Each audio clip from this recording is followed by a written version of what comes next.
Bom, vamos lá, vamos continuar. Agora a gente vai falar do encontro com os índios. Falamos do contato, né? Que essas embarcações tinham com os negros pelo fato de contornar o continente africano, né? Agora a gente vai falar um pouquinho sobre o encontro com os índios. Em 1500, quando eles viram que dava para mudar a rota, né? Ao invés de ir para o hemisfério oriental, eles irem para o hemisfério ocidental e chegaram até aqui no Brasil.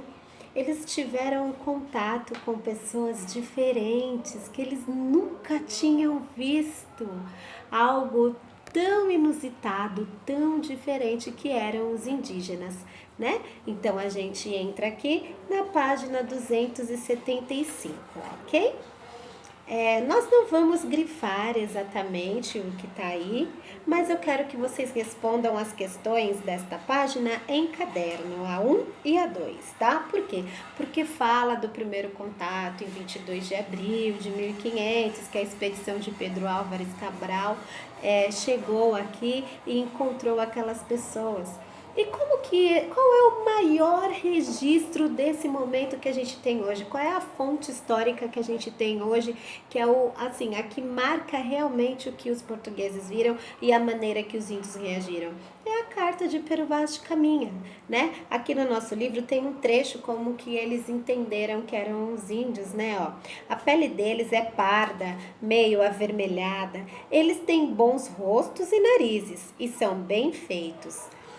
Andam nus, sem nada que cubra seus corpos, e não fazem o menor caso de cobrir ou mostrar suas vergonhas, e são tão inocentes nisso como mostrar o rosto.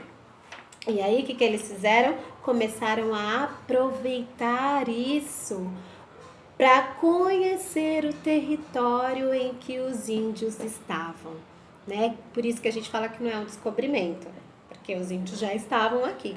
Então, com isso, o que eles faziam?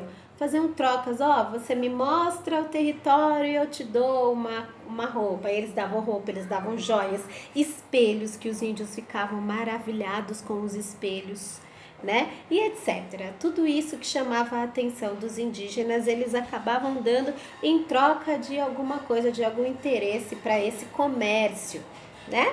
Aí aqui na página 276 nós vamos grifar. Vocês vão grifar o seguinte, a segunda frase a terceira frase do parágrafo.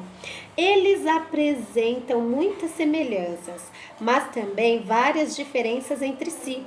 Assim, cada povo possui sua própria cultura, ou seja, seu modo de vida, língua, crenças e rituais, ou seja, quando os portugueses chegaram aqui, gente, eram milhões de índios, tá? 2, 4, 5 milhões de índios. Hoje diminuiu muito essa população por conta da escravidão, né? Que aconteceu com os índios, por conta da expansão também, né? Eles começaram a fugir do local. Então tudo isso fez com que muita coisa mudasse, que muitos povos indígenas desaparecessem, né? E isso é muito triste para a nossa história, porque eles são um marco da história. Eles são referência da história, principalmente da história brasileira. É uma referência. Os índios acabam sendo referências para a gente, né? E isso é muito triste. E aí hoje a gente tem uns 240 mais ou menos povos indígenas, mas já existiram muitos, cada um com sua crença, cada um com sua maneira de se pintar, com a sua cultura, né? Mas eles eram e eles são os índios que a gente tanto ama e respeita, né? Grifaram aí o que a Pro pediu, grifem também esse parágrafo. Ó. Os indígenas que vivem atualmente no Brasil são descendentes dos povos que viviam aqui no século XV, quando os portugueses chegaram. Ok? Podem grifar. Deem uma olhadinha nessa página. Olha as diferenças de povos que a gente tem aqui, de povos indígenas. Podem dar uma olhadinha, reparem nas pinturas, reparem que uns usam cocar, outros não. os brincos, né, que eles acabam colocando, a pintura no rosto é diferente, tá bom? Então leiam as legendas, façam essas comparações, ok? Na 277 a gente vai grifar também as sociedades indígenas. E olha só que interessante, assim como algumas aldeias dos africanos, os indígenas também aconteceu isso. O quê? As culturas, as histórias, né? Tudo era passado pelos sábios indígenas, através de música, através de canções, através dos rituais deles. Tudo isso, muito interessante, não é mesmo? Olha lá, grifem. Assim como nos dias atuais, no século XV, 1500, as comunidades indígenas não estavam organizadas em torno de governos centralizados. Eles não têm um governo, eles não tinham um governo seu, né? Cada aldeia, cada tribo tinha uma cultura diferente, uma maneira de lidar com aquele povo, uma maneira de seguir os seus rituais, de seguir a sua cultura.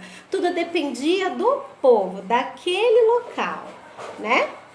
Podem grifar também. Grande parte do tempo dos indígenas era dedicada a atividades para obter alimentos. Geralmente, mulheres e homens realizavam trabalhos diferentes, mas complementares.